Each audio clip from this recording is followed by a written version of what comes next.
heard the Nick yesterday. Well, I say we go to the market and steal some more food. Not today. Constable Peterson's on duty. He watches us like a hawk. Olivia and George can cause a ruckus and distract him while we get bread. Why do I always have to cause a disturbance? I'll do it. No, we did that last time. Constable Peterson won't be tricked again. Then, Wiggins, what do you suggest? We sit back and do nothing and just starve? I'm really hungry. Don't worry, I have a plan. What is it? I'll go to the pawn shop and sell this. A gold ring? Is it real? We'll eat for a week. You're the best, Wiggins. How'd you get that ring? Well, I wouldn't want to bore you with the story. Tell us. Calm down. All right, I'll tell you. So, this is what happened. Last night I was making my rounds, making sure we were all safe. Couldn't get to sleep is more like it. Hush, Toby. I was checking the bins, seeing if there was anything edible for you lot, when I heard running boots on the cobblestone. So I hid in the shadows. 'Cause you were scared. Because Wiggins is smart. Because I was looking for an opportunity. From my hiding place, I saw a well-dressed gentleman run onto the cobblestone. What was a well-dressed gentleman doing around here late at night? That's what I was wondering. He was out of breath and looking about. Probably nervous he's gonna be robbed. Or running away from someone. He looked into the darkness and absent-mindedly patted his pocket. To see if his valuables were still there. I hope so. So, I snuck out of my hiding place and bumped into the bloke. Spare coin, mister. What? Get away from me, Street urchin! I got nothing for you! Ah, but the kind gentleman did have something for me. The gold ring from his pocket. I don't believe you, Wiggins. Then how did he get the ring? Probably found it on the ground. Wiggins stole it. He's the best pickpocket in London. And he should prove it. How? I dare you to pickpocket someone right now when the constable is still making his rounds. Don't be daft. If he gets caught, I'll do it. You don't have to prove anything, Wiggins. You choose the mark, Toby.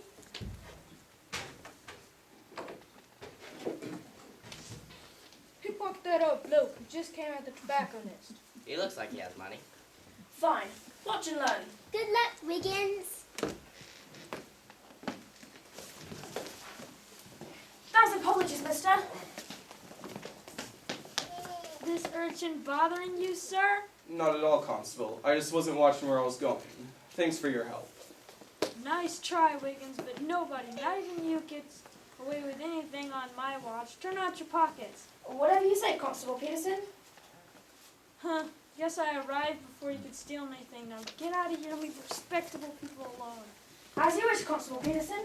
Wiggins, that was way too close. I knew you couldn't do it. He did it! Look at all that money. See, Toby, Wiggins could pickpocket anyone. Toby, why don't you make yourself useful? Go scrounge around in the bins and see if you can find any food or newspapers for the beds. Fine. Please excuse my brother. When you get to know better, you can see he can really be nice. It's been rough for us. It'll be easier for you two now that you're fussy. There's safety in numbers. Thanks. I'll go teach Toby company. Wiggins, take a look at this. How much money did we get? Nothing. It's fake. There's handwriting on the back. What does it say? I can read. It says if you want your ring back, go to 221B Baker Street. Ring? That old gentleman must have pickpocketed your ring while you took his fake money. He knew you had the ring. You have to, who did you just pickpocket? Whose ring did you steal last night? You have to get it back, Wiggins. I will. It's a trap. I don't trust that old gentleman. I don't either. I don't trust any adults. The ring is gone, Wiggins. Let it go. It's not fair. That stuffy old bloke doesn't need money. Not like we do. It's too dangerous. Nobody takes advantage of us. I'm going to 221B Baker Street.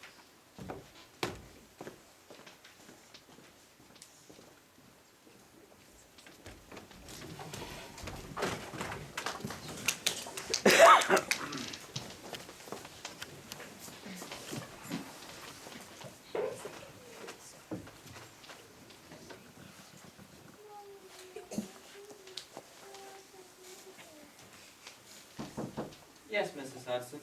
This dirty child showed up on the doorstep and demanded to speak to the man of the house. What is your name, young man? Wiggins, you live here. I do. My name's Dr. Watson.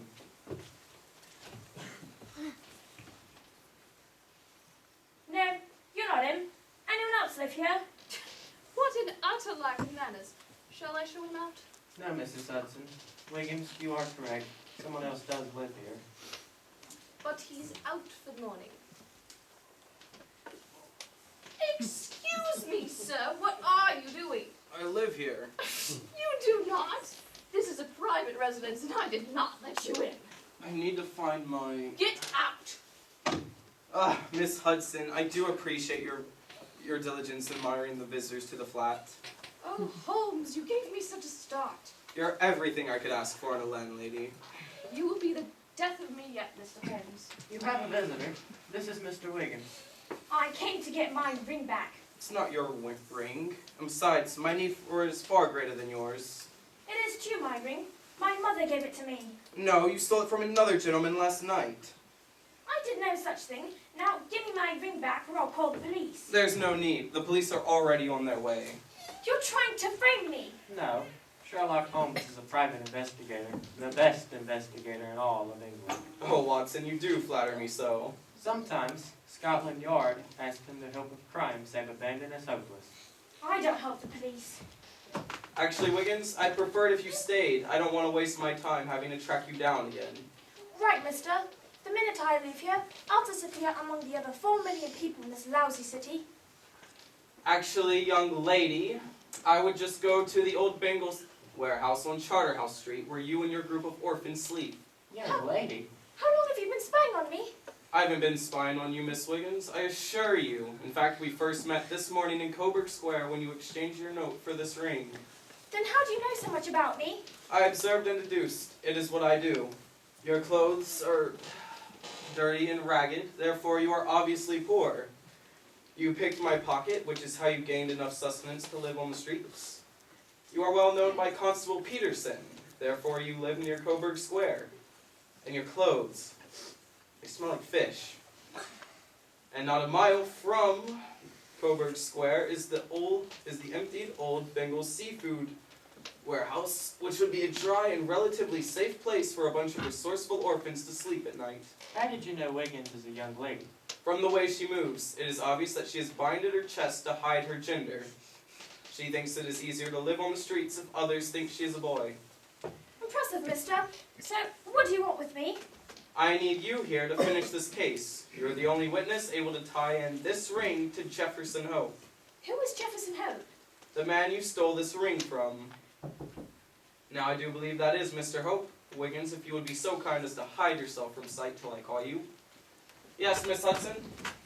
Oh, Mrs. Sorry to see you, Dr. Watson. She's here about your advertisement in the paper. A woman? The plot thickens. Miss Hudson, please show the way in. Ah, you are here in answer to the newspaper notice. Yes, good gentlemen, a gold wedding ring found on Aldergate Street. It belongs to my daughter Sally. She went to the circus last night. Is this her ring? The Lord be thanked! That's the ring! Here's your ring, Miss Sawyer. It clearly belongs to your daughter. I'm happy I was able to restore it to its rightful owner. I am very thankful for your time and honesty. Now I won't take up any more.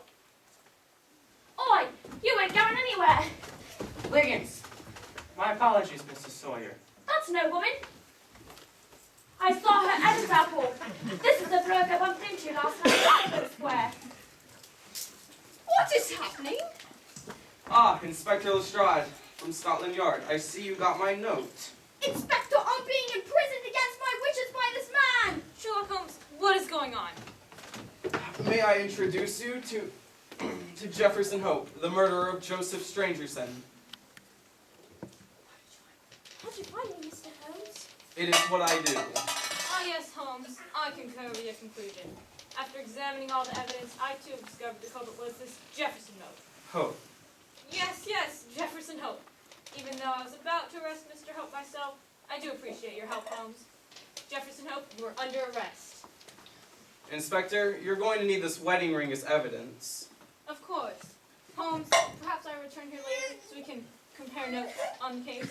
As you wish, Inspector, and as always, I am at your service. That inspector never would have solved the mystery. No, he wouldn't have. Then why did you give him all the credit for the capture? What do I care for attention and credit? Give me problems. That is what I hunger for. And what about payment? Mr. Holmes has been given enough rewards from thankful clients that he no longer needs to worry much about money. You're an old bloke, Mr. Sherlock Holmes. And Wiggins, you are great help in solving that case. You have earned a nice warm lunch then. And a shilling of payment for your assistance. After you eat, you can be on your way. Holmes, we can't just turn her back out on the streets again. Why not? Because it's not safe nor healthy for a young lady to live on the streets. I can fend for myself, Doctor. Sure you can, Wiggins, but wouldn't you prefer to live in a nice orphanage with a roof over your head and 3 meals a day? I'm not going to any orphanage. How about a workhouse? You have shelter, food, medical care, and learn a trade. You mean they put me in a stupid dress and teach me to be a maid? No, thank you. I'm not serving those stuffy rich blokes.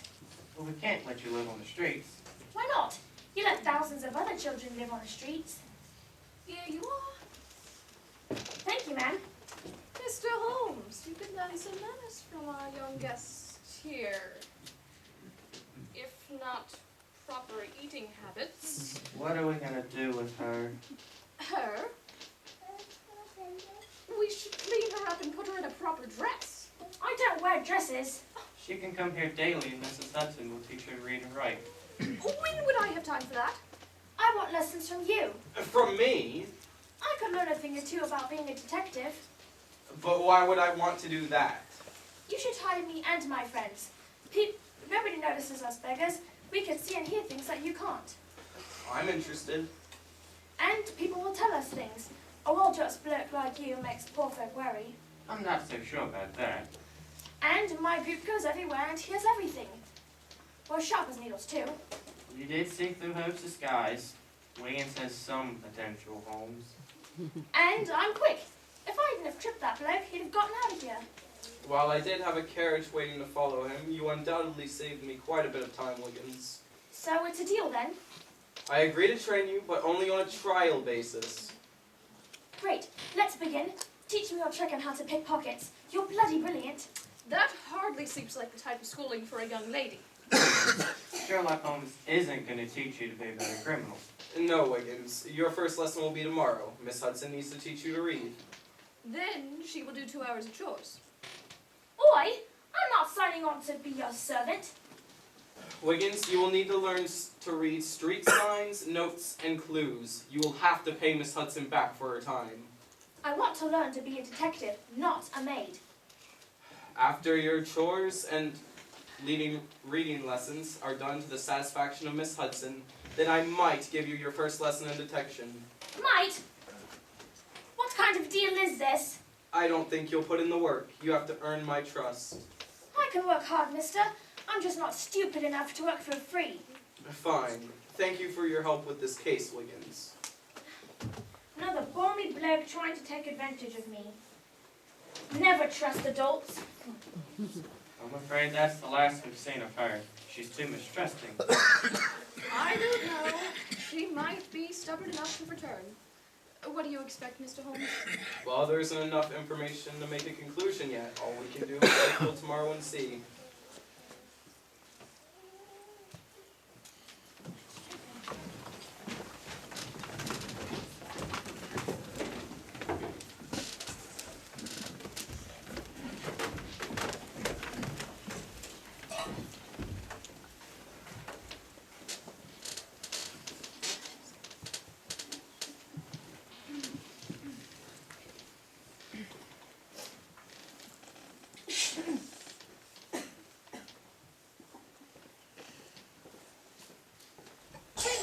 Wiggins! Oi, Wiggins. Thought we found some bread and apple cores in the bin. If we scrape off them all, the bread barely tastes stale.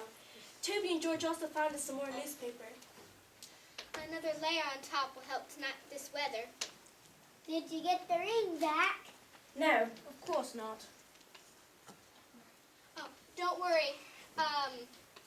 Don't worry. You'll just pickpocket something better tomorrow. Was the old man a criminal? No, a detective. You're lucky you weren't arrested, Wiggins.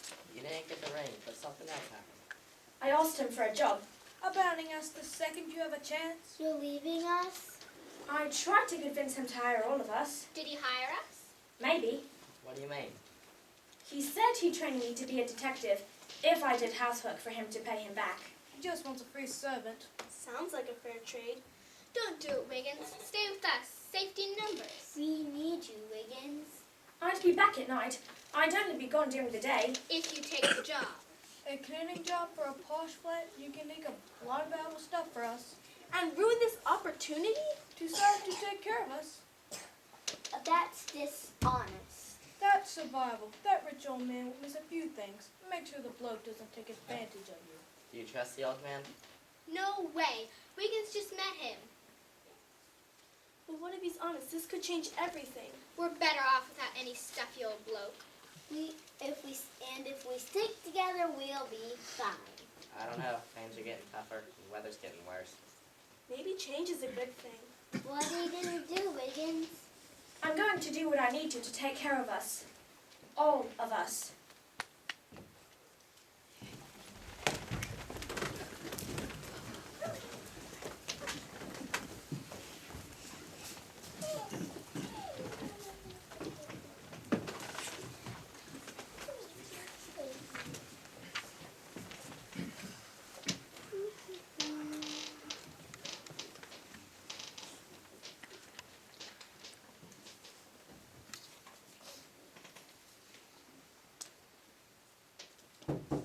Yes, Mrs. Hudson. Young Miss Wiggins is done with her lessons, chores, and lunch. Congratulations, Wiggins. You should be applauded for your dedication and great work. Right, mister. I held up my end of the bargain. Now it's your turn. What are you teaching me today? Well, today's lesson is on observation and deduction. You can learn a lot about a person's life just from the objects they use. For example, the watch in your pocket. You have a pocket watch? It was given to me by my father. It's the last thing I have to remember him by. When did your father pass? When I was young, I barely knew him. Well, let's see what we can find out about him. What can you tell me about me, Dad? Well, he was left with good prospects, but for some time he lived in poverty. He had occasional intervals of prosperity. Later, taking a drink, he died. That's all I can gather. How did you know all of that? Take this magnifying glass. Tell me what you see. There are thousands of scratches around the keyhole. There are 4 numbers scratched on the inside of the case. How did they get there? Pawnbroker scratched the ticket number on the case. Inference that your father was often poor. Secondary inference that your father had occasional bursts of prosperity, or else he could not have bought back the watch. What else do you see? There are thousands of scratches around the keyhole, which meant my father had an unsteady hand from drink. Exactly. Each night he struggled to wind up his watch. Holmes, I never told you much about my own father. But Wiggins, it sounds like our fathers were very similar. That is because I was describing your father, Watson. Now, Wiggins, please return the watch back to Dr. Watson, the rightful owner. Dr. Watson, you must be mistaken. Don't argue. I saw you pick Dr. Watson's pocket during your first visit. I brought it back. I was going to return it. Likely story. I shall not tolerate any more thievery, Wiggins. I admit, I made a mistake. I didn't know if I could trust you. And now we don't know if we can trust you. Don't throw this chance away, Wiggins. You show great potential. Yes, potential to be either a good detective or a clever criminal. We shall see. I'll be back tomorrow, Mr. Holmes. Yes, Mrs. Hudson. A gentleman to see you, Mr. Holmes. Allow me to introduce myself. You're Mr. Jabez Wilson. How did you know that? You run the pawn shop in Coburg Square. I've seen you working. Mary works for you, cleaning and such. You also just hired a new assistant. Mr. Wilson, please sit down and start your story. Wiggins, we should go. Actually, Miss Hudson, I'd like for Wiggins to stay to complete her training. It all started 2 months ago when Mary noticed an advertisement in the paper.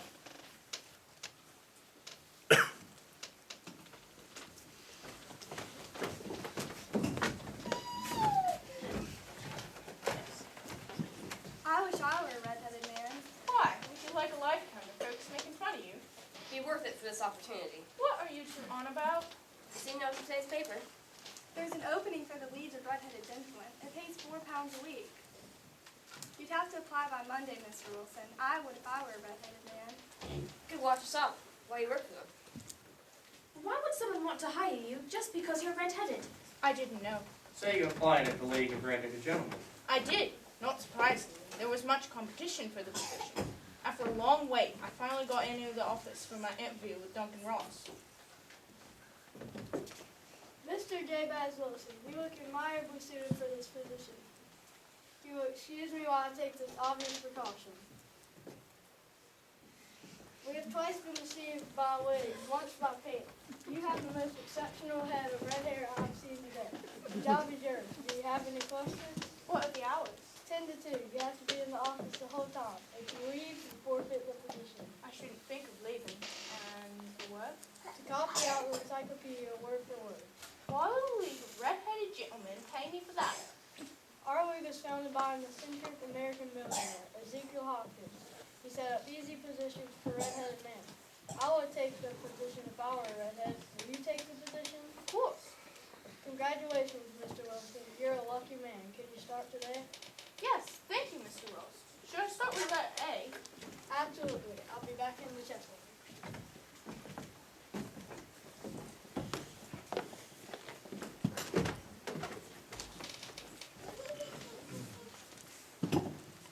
This case is quite unique and extraordinary.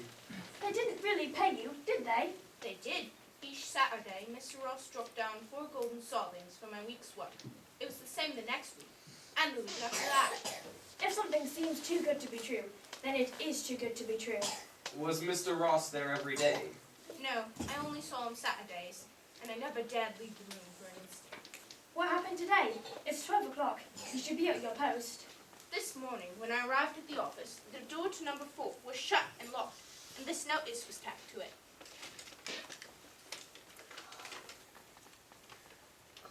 The League of Red-Headed Gentlemen dissolved December 9th, 1888. I heard you were good enough to give advice to the poor folk who are in need of it. Well, this case is exceedingly remarkable, and I'll be happy to look into it. But first I have a few questions. How long has Mary been working for you? 3 years now. And the new assistant? I hired Vincent Spaulding 3 months ago. I could not wish for a smarter assistant. How did you hire him? Through an advertisement. Was he the only applicant? No, he had a dozen. Then why pick Spaulding? Because he was handy and would come cheap. At half wages, in fact. Yes. When did the advertisement for the League of Red-Headed Gentlemen first appear, Mr. Wilson? November 15th. I remember reading the notice. Well, today's Saturday, so I would expect an answer to this adventure by Monday at the latest. Much obliged, Mr. Holmes. That bloke isn't getting his job back. You're correct, Wiggins. But what we need to know is why Mr. Ross and his accomplice needed Mr. Wilson out of the way for 4 hours each day. What are our first steps? What would you say, Wiggins? First, let's see what we can find out about Mr. Duncan Ross. Then, let's see what we can find out about the assistant. Who looks to have wages? Exactly, Wiggins. The game's afoot.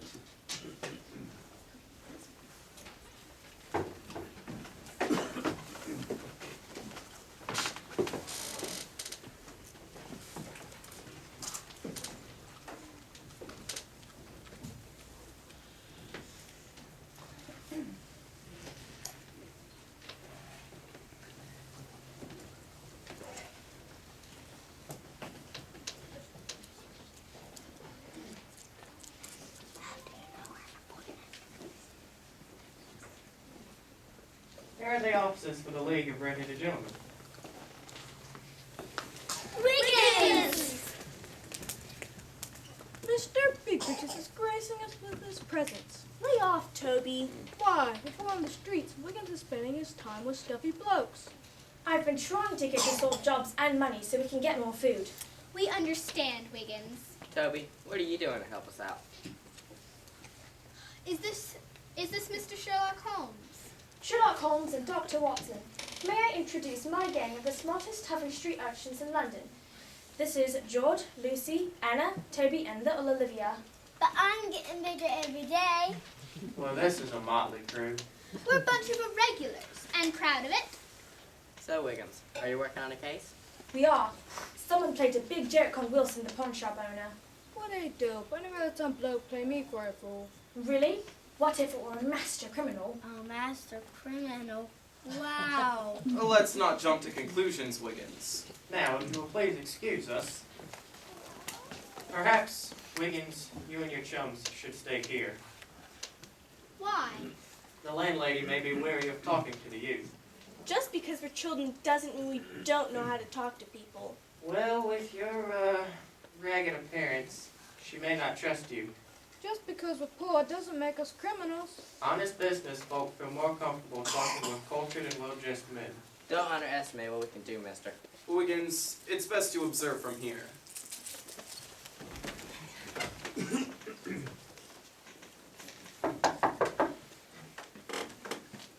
May I help you? Excuse me, ma'am. Do you know what happened to the League of Red-Headed Gentlemen? Never heard of you. Well, do you know how to find a Mr. Duncan Ross, then? I don't know anybody by that name. Mr. Duncan Ross and the League of Red-Headed Gentlemen rented number 4, and we need to ask him some questions. I'm sorry, I can't help you. If you don't know Mr. Duncan Ross, will you please tell us who rented number 4? No one has rented number 4 all years. That can't be true. Surely you would recognize Mr. Wilson with his red flaming hair. He came here every day for the last few weeks. You have the wrong address. Well, that was suspicious. I think the landlady's in on the ruse. What are those children doing? Get back here now. They can't muck up the investigation any more than you did. Just watch. Stop, Olivia. It's no use. What are you pounding on that door for? Sorry, we didn't mean to bother you, ma'am. What's wrong, dearie? Our dog lost his job. It wasn't even our father's fault. Our younger sister was sick and he stayed home to take care of her. And he got fired for that? Did you know my father? He's got bright red hair. Yes, I saw him coming every day. He's very punctual and a hard worker. I'm gonna give that boss a piece of my mind. We're going to explain the situation and try to get Father's job back. Father's too proud to give an excuse for being late. Let me in! Let me in! Young lamb, there's no one in there. Do you know where you can find the boss then? You don't even know his name. The name's William Morris. He moved out yesterday. He was using this room as a temporary office until his new premises were ready. Where are his new offices? 17th King Edward Street, near St. Paul's. Do you mind if we look around the office? Our father never got a chance to pack his things. Sure, I'll go get the key. Mr. Holmes, you may be brilliant about clues and such, but you can learn a thing or two about how people work. It may have worked this time, but you can't do things without permission. You won't let us do anything. You think we're just children. Let's continue the search while the trail is hot. We're helping you, What's our pay? A shilling each. and guinea to anyone who brings back an important clue. Yes. George, you go to King Edward Street and find out what you can about William Morris. That address is surely fake. Likely, but we need to make sure, though.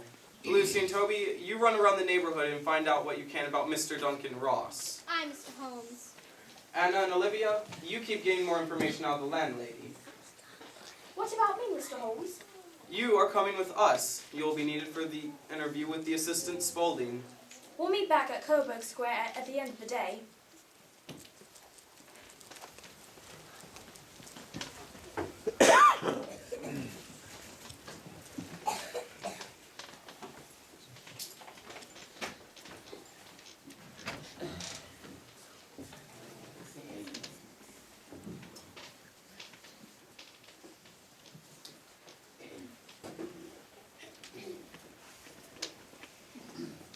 Welcome to me square, Mr. Holmes. This is where your group lives. It's where we work. Lots of kind folk are willing to give a shilling to a poor orphan. Or too distracted to notice that their pocket has been picked. That is the Coburg branch of the City Bank. That is Mortimer's tobacconist. That is Coburg Market. Got lots of fat geese there for Christmas. And that is Wilson's pawn shop. We will find the suspicious Vincent Spaulding. Mr. Wilson's assistant will play a great deal in this mystery of the League of Red-Headed Gentlemen. Why are you beating the pavement? Wiggins, this is time for observation and listening, not for talk. We are spies in an enemy country. You wait here, Mr. Holmes. I'll see what I can find out for Mary, the cleaning girl. Afternoon, Mary. Afternoon, Wiggins. And what trouble are you stirring up today? Not me, Mary. I'm as innocent as a baby. And I'm the Queen of England. Got any spare food for me today? Not today, Wiggins. The new assistant's cleaning out Mr. Wilson's cupboards, is he? No, Vincent's honest and all. But not as hard-working as you are, Mary. He works hard enough when Mr. Wilson is here. And when Mr. Wilson is out, He spends most of his time in the basement. what is he doing? Wiggins, you know I'm not a spy or gossip. Of course not, Mary. I just thought, since you're honest and all, you'd make sure Vincent isn't stealing anything. Of course not. Vincent's a photographer. He turned the basement into a dark room. I can't go down there or I'll mess up his photos. Is he really a photographer? Yes, he even took a portrait of me. Called me a diamond in the rough, my first photo. You fancy him? No. Oh, well, With that face? the scar on his forehead is from an acid splash from his last job. His last boss was awful. That's why he was so eager to come here. Did I notice his ears are pierced? He told me a gypsy had done it for him back when he was a lad. You sure have a strange taste in lads, Mary. Unlike you, Wiggins, Vincent is very refined and polite and kind, and unlike you, I have a job, and I'd better get back to it. Save some bread for me tomorrow, will you, Mary? We'll see. Well done, Wiggins. This information has confirmed the seriousness of the situation. I'll go interview Vincent Spaulding now. No, Wiggins. Why not? You are known here. This is an interview for me to do.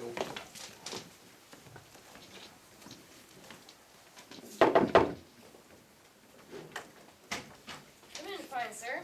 No, thank you. I merely just wanted to ask how you would get from the Strand to here. Third right, fourth left. Much obliged. You call that an interview? Holmes merely wanted to see you. Not him. Then what? The knees of Spaulding's trousers. And what did you see? What I expected to see.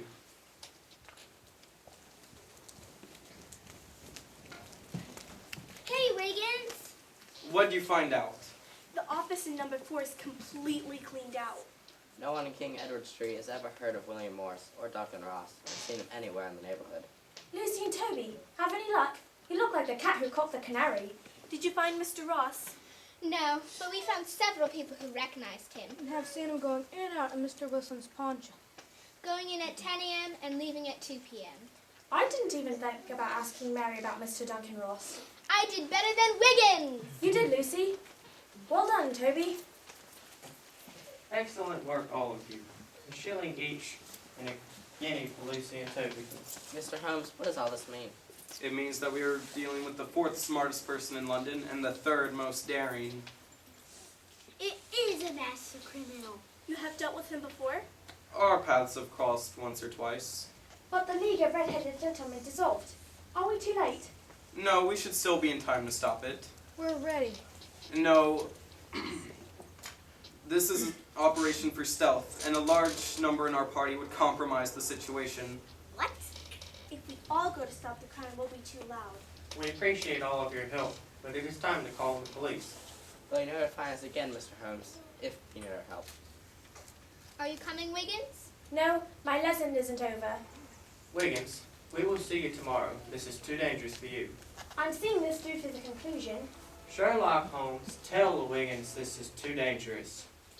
I can be quiet. I am coming. This will be dangerous, Wiggins. So is living on the streets. I've earned this. Either I go with you or I'll continue on my own.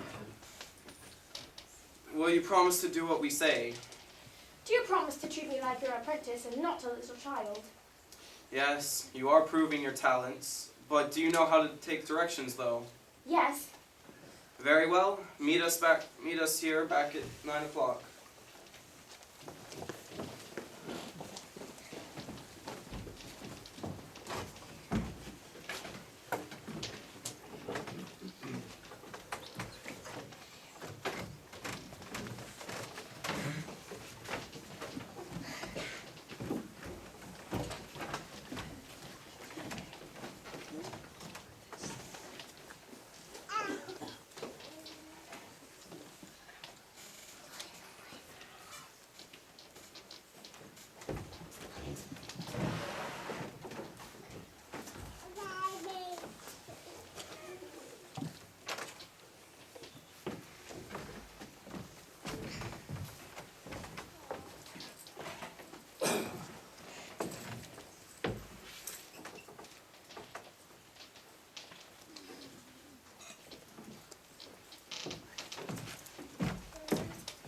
Our party is complete for tonight's adventure. Thank you for letting us inside the bank vault, Mr. Merriweather. I hope a wild visit may not prove to be the end of our chase. I hope so too. I should be finding the Countess of Morcar's blue carbuncle. The Countess is what? Blue carbuncle, an exceptionally rare and valuable jewel. There's quite a bit of pressure to solve that case. Sherlock Holmes and I will find the fancy lady's blue stone before you do. Who is this stray urchin? That is my apprentice, Wiggins. Inspector, if you have better things to do and I have better things to do, then why are we here? Mr. Merriweather, Mr. Holmes has his own little fantastic methods, which are sometimes fruitful.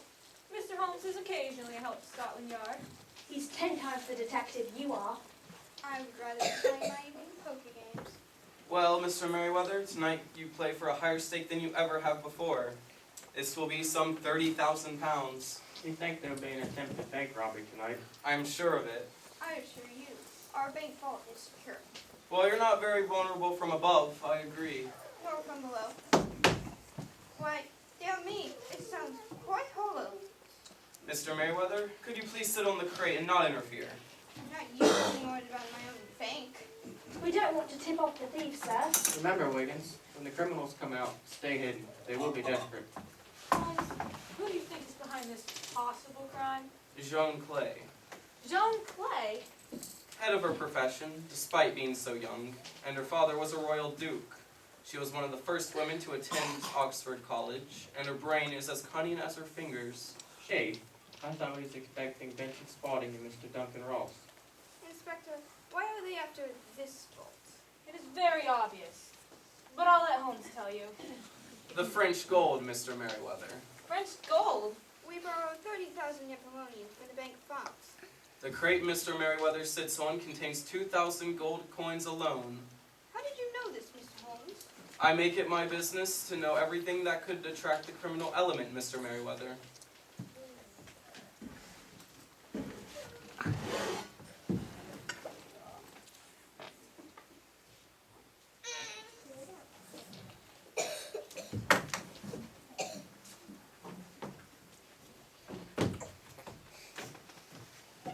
It's all clear, Archie. You're the chisel bags. Great Scott!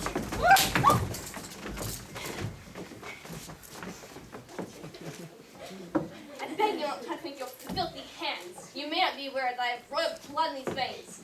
It's no use, Jean Clay. You have no chance at all. I should... When you address me, always say ma'am and please. Jean Clay, alias Vincent Spaulding, and Archie Underwood, alias Duncan Ross, alias William Morris. You're both under arrest for attempted bank robbery. I should have dove back in that hole instead of fighting you. Well, we had 3 inspectors waiting at the pawn shop if you had tried. Oh, indeed. You seem to have thought of the very thing completely. I compliment you. Inspector Lestrade always gets his man. Or woman. And I must compliment you, Clay. Your red-headed idea was very new and effective. If you please, ma'am, march upstairs so we can lead your highness to the police station. That's better. Really, Mr. Holmes, I do not know. Thank you will repay you. My pleasure, Mr. Merriweather. Are you all right, Wiggins? She was going to shoot me. You have to trust us. When we tell you to stay back, it is not because we think you're our child. It is for your safety. Thank you, Dr. Watson. You saved my life. You're welcome. Are we going to find that fancy lady's blue stone now? While I appreciate your enthusiasm, Wiggins, a simple theft does not hold my interest. We must complete your training first.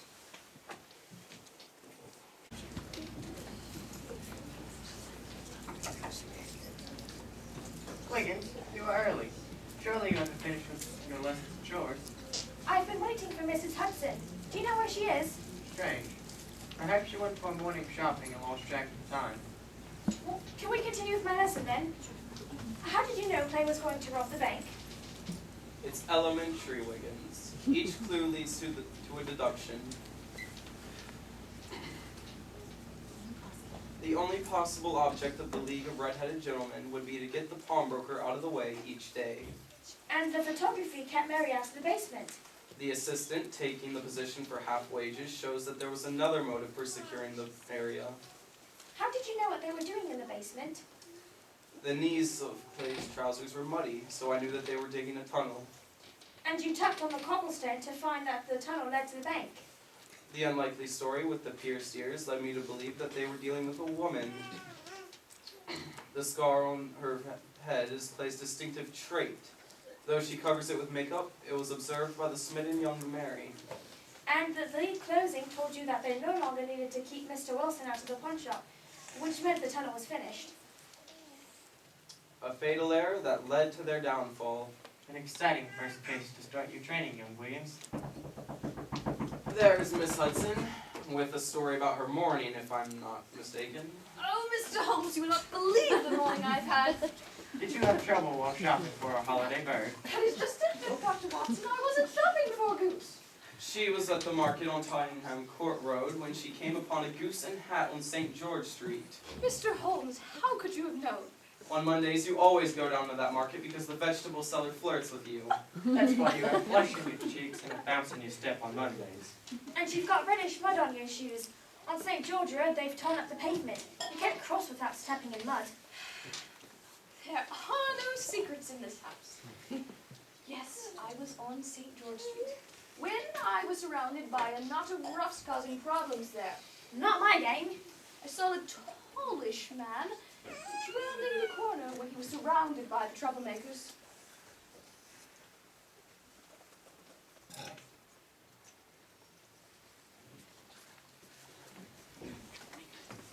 Spare coin, money please.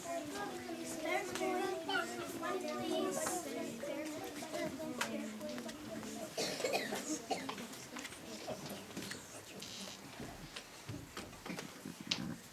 I sure am hungry.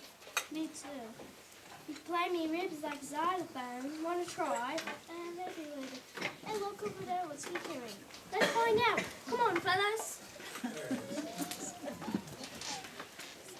Happy Christmas to you, sir. And you, young one.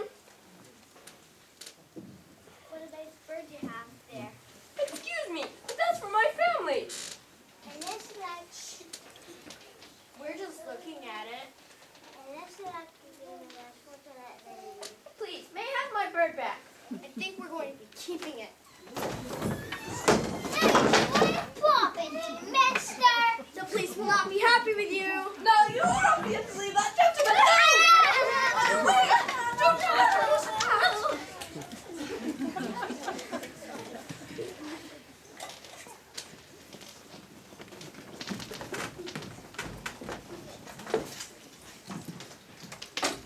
Now why did that man run away from you? You are rather intimidating, Mrs. Hudson. No offense intended. Mr. Holmes, I would appreciate your help in returning the bird to its rightful owner. The card on the bird says, to Mrs. Henry Baker. There must be hundreds of Henry Bakers here in London. Even if we could find the right Mr. Baker, the goose would no longer be good to eat. Miss Hudson, it looks like we're going to have an early Christmas feast. Wiggins, you can come down and help me dress the bird. Not yet, Miss Hudson. I'd like Wings to complete her training. I want to see if she can find the right person to offer a replacement bird to. Oh, thank you, Mr. Holmes.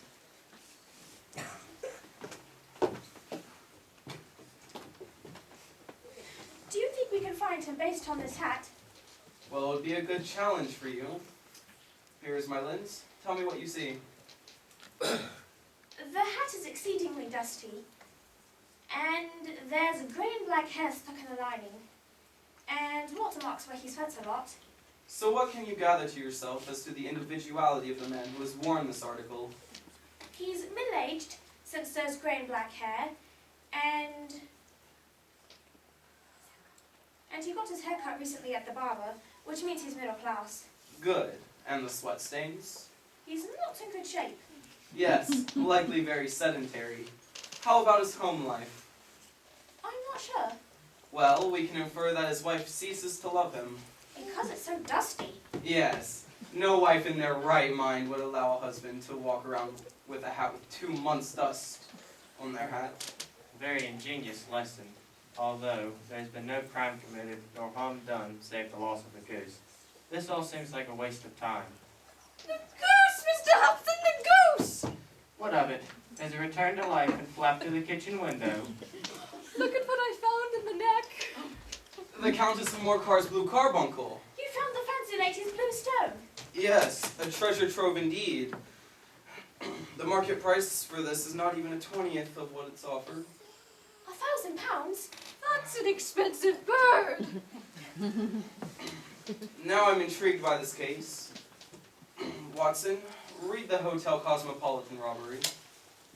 James Ryder, the upper attendant at the hotel, told the police he was working in the Countess's room on the day of the robbery when John Horner entered the room.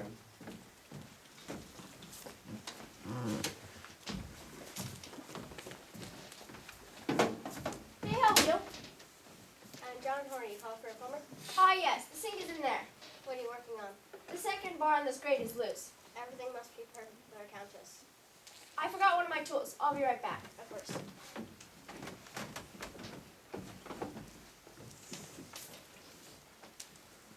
He left the plumber alone in the room. He discovered his mistake when he returned with the Countess's handmaid. Thank you for helping me carry these packages, Mr. Porter. That's my job, miss. We can set them down here. Porter, are you still here? The bureau! The bureau! The Countess's stone! The plumber, he took it. I'll sound the alarm. Based on the testimonies of James Ryder and the Countess's maid Catherine, John Horner was arrested that night. But Horner professed his innocence. Horner had previously been convicted of robbery. Surely he is guilty. Let's not jump to conclusions. Let's see where this case leads us.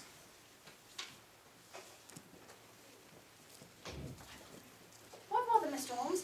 We have the jewel and the police have their men. It is possible that our inquiry may but confirm his guilt, but it could prove his innocence. One mistake in your past should not condemn you for eternity. How does Mr. Baker fit into all this? We need to find out what part he plays in this mystery. How will you find him? Watson, take this down. Globe, Star, New London News Standard, and any others that occur to you. Found on St. George Street, a goose and a black felt hat belonging to Mr. Henry Baker can be found at 221B Baker Street. I shall go at once. And Wiggins, you go buy a replacement bird so we can offer it to him. Yes, sir. Now all we can do is wait for Mr. Henry Baker.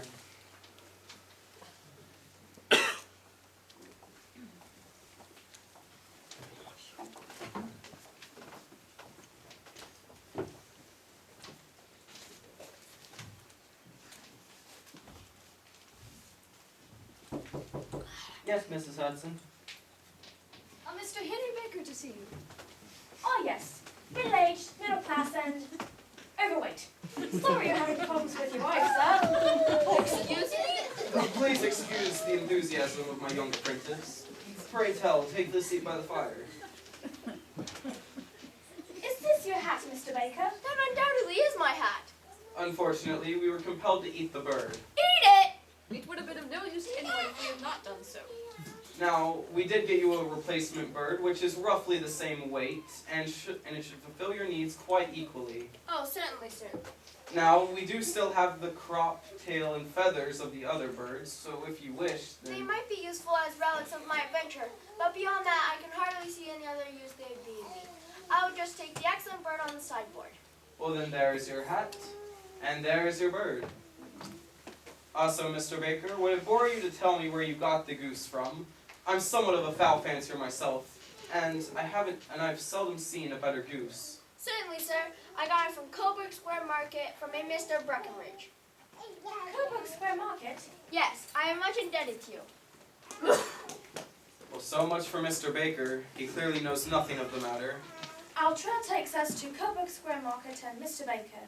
Mr. Oh. Breckenridge. What can you tell me about him? Breckenridge? Well, he's tough, grumpy, suspicious too. Did you try to steal one of his geese? Maybe, but we weren't successful. He likes to bet though. My group can use that. No, he will know your game, Wiggins. But we've proven we can get information. We will use all of our strengths combined, and the element of surprise.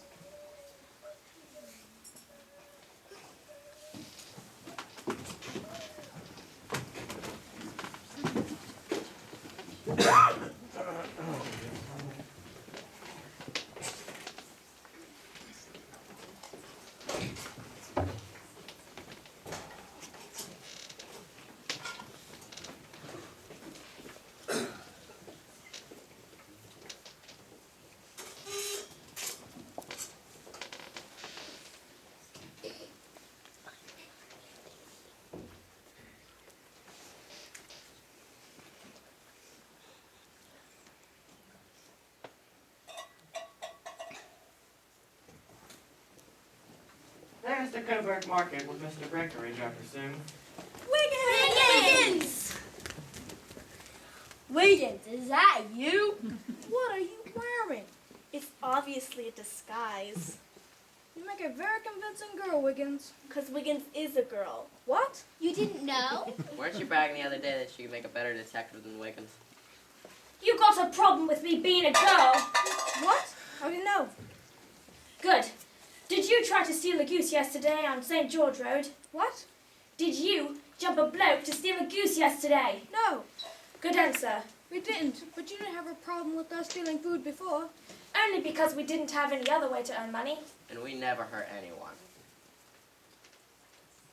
What case are we working on today? A robbery, and our information has taken us to Coburg Square Market and a Mr. Breckenridge. We need him to tell us who supplied the bird he sold to Henry Baker. Be ready in case his first attempt doesn't work. Good evening. It is a cold night. Sold out of geese, I see. I was hoping for a bird from the same supplier as the one you sold my friend, Henry Baker. Fine bird. Where did you get them from? I shan't tell you. I don't know why you should be so warm over such a trifle. Warm? You be warm if you as pested as I am. Where are the geese and who did you steal the geese to? One would think they were only geese in the world. We don't know anything about anyone else asking you questions. My papa just wanted to win his bet.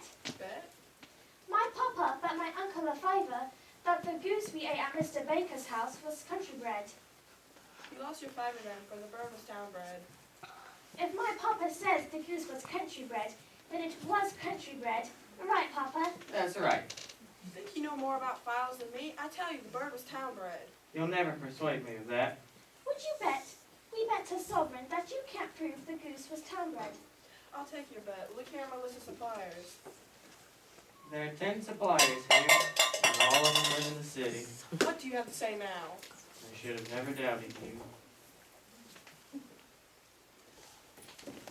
Give me back my scarf! I wanted that taken. Boy, give me back the scarf. Don't mess with my brother. Please, mister, give it the fight before anyone gets hurt.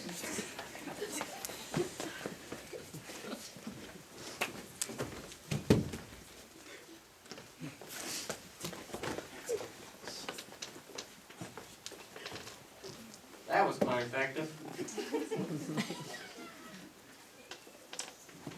According to the ledger, the goose sold on December 15th from a Miss Oakshott of Brixton Road. Our trail now leads to Mrs. Oakshott. We shall go and inquire about her. What about the people who were bothering Mr. Breckenridge about the geese earlier?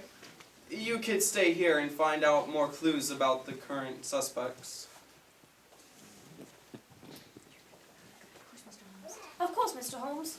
We will meet back at 221B Baker Street.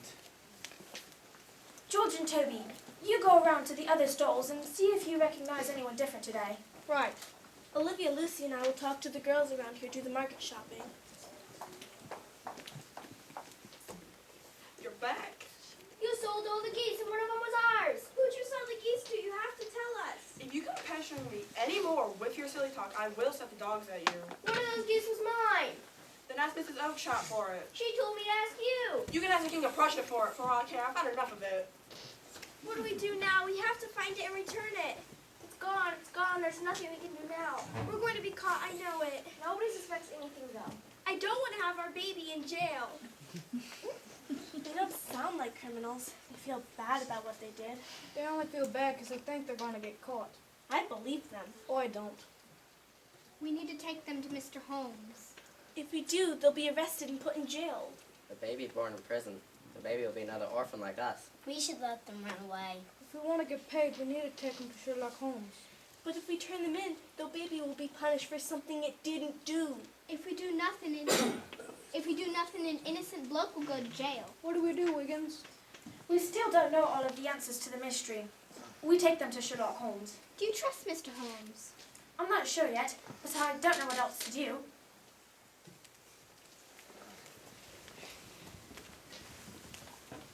Excuse me. I couldn't help overhearing your row with Breckenridge just now. And? I may be of assistance. You? How would you know anything about it? I don't know nothing, ma'am. I'm just a street urchin. But I could take you to a man who could help you. What, a policeman? No, I hate police. I just happen to know that he's looking for a bird sold by Mrs. Oakshott. Miss Oakshott? We street urchins hear things. Do you know where this man is? I think so. We'll give you a sovereign if you take us to him. Follow me.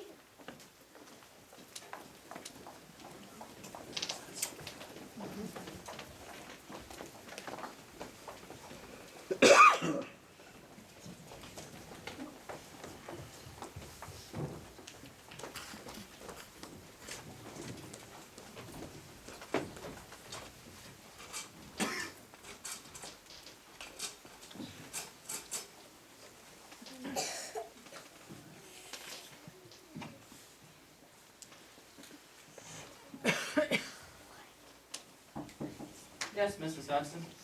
Excuse me, Mr. Holmes, but you have visitors. How can we help you? I overheard this man and woman looking for a bird sold by Mrs. Oakshott. What do you know about the matter? Well, I know that you are looking for a white bird with a black bar, sold by Miss Oakshott of Brixton Road to a Mr. Henry Baker, who gave me the bird. You're the man I long to meet.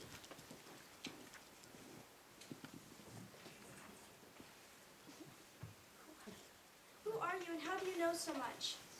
I'm Sherlock Holmes, and this is my colleague Watson.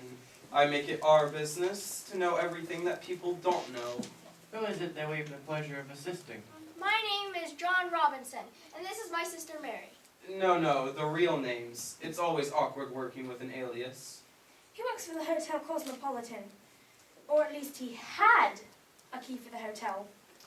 Then I presume that you are James Ryder, the head lieutenant of the place, and that you are his wife, Catherine Windigate. Wife, how did you know? We kept it a secret. Well, I observed the gold ring on your necklace that you tried to keep tucked into your clothes. And despite your best efforts, your pregnancy is quite obvious to the trained eye. We just want our goose back, though. A most remarkable bird it was. It laid the bonniest, brightest, bluest egg you ever would see. The game's up, Ryder and Mrs. Windigate. For goodness sake, have mercy! Think of my mother. It would break her heart. Why did you do it? This temptation of sudden wealth, it was too much. I never went bad before, and I never will again. Me either, I swear. Oh, don't bring it into court. Tell us the true account of the robbery, for only in your truth lies your freedom. It was my fault, Mr. Holmes. I was looking at my mistress' jewels when I gave in to temptation.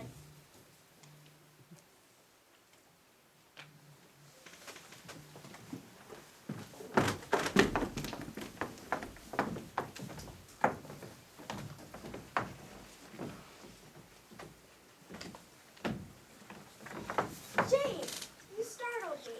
What are you looking so guilty for? Nothing. Taking things that don't belong to you? No, just looking.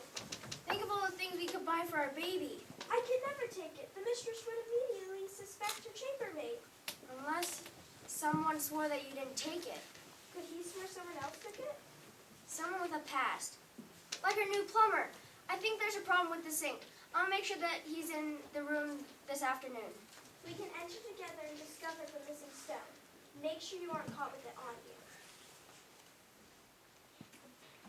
You couldn't hide it in the hotel So you visited your sister, Miss Oakshott. with her flock of geese.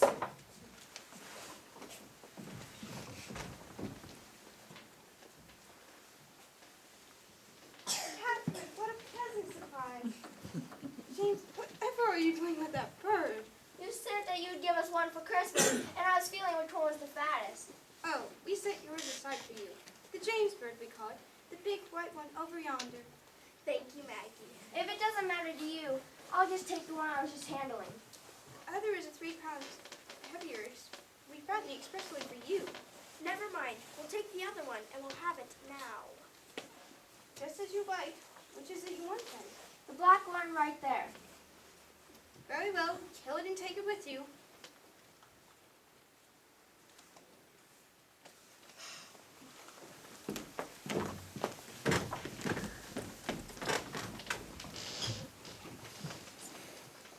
And that's when we realized we had the wrong bird. So we went back to his sister's. But she had already sold the rest of the flock to Breckenridge. When we caught up with you. I swear we were trying to find it to return it. The moment we stole it, we regretted it. We will fly, Mr. Holmes. We will leave the country, and all the charges against him will break down. Get out. What? Take your wife and get out. Oh, heaven bless you! No more words. Out. You're letting 2 thieves escape. It is. I'm not retained by the police to supply their deficiencies. If Horner were in danger, it would be a different thing. But since they will be gone, no one can appeal to them in court, and the case must collapse. It is just possible we are saving 2 souls. They will not go wrong again. They are too terribly frightened. Send them to jail now, and you make them jailbirds for life. You're odd blokes, Mr. Sherlock Holmes and Dr. Watson. 'Tis the season of forgiveness. Sometimes someone just needs a second chance. How do you know they won't steal again? We don't know, Wiggins. All we can do is observe and deduce. And sometimes you need to trust. Wiggins, you've been a great help for me so far, so I've decided to hire you for full-time assistance. And you, Mr. Holmes, have proven you want to pub up for the police. I will continue working for you if you'll hire the rest of my gang. Agreed, Wiggins. Yes, Mrs. Hudson. Did you solve the case, Mr. Holmes? That I did, Miss Hudson, with the great assistance of the apprentice Wiggins. Then Wiggins should stay and enjoy our holiday feast. There's plenty of food for all. Oi, come on up!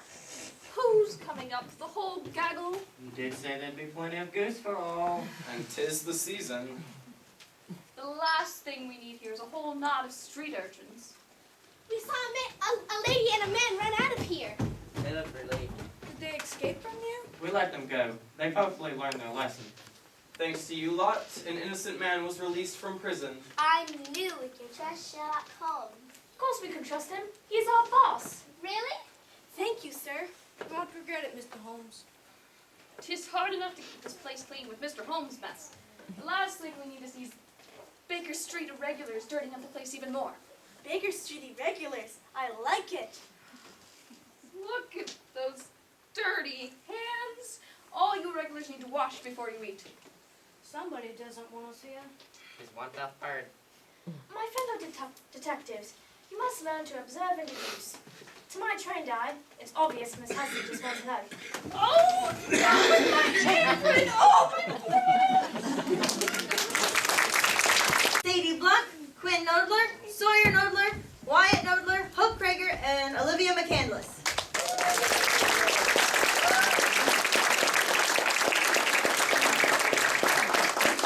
Stand right up there. I know. All right. We have Breckenridge, Aubrey Kazee.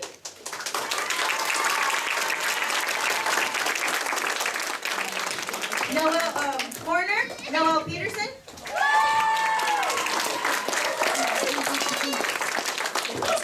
Mr. Baker and Ryder, Jackson Babcock.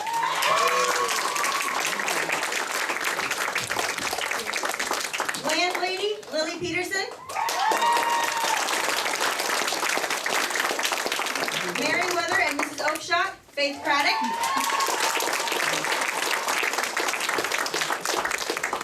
Ross, Xander Bartley.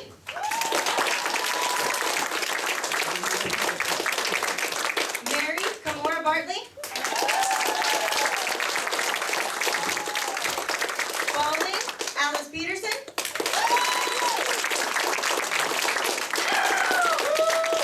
Mr. Wilson, Faith Krager.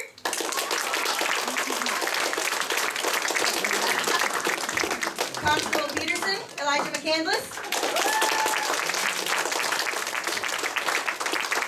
Jefferson Hope and Catherine, Sophia Sage. Little Olivia, Ella Angela Leggett. Lucy Lily Ross. George Jen Crozier. Anna Lily Babcock.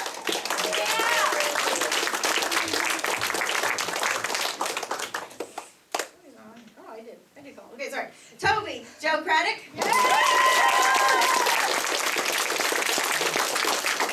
Lestrade Claire McCandless.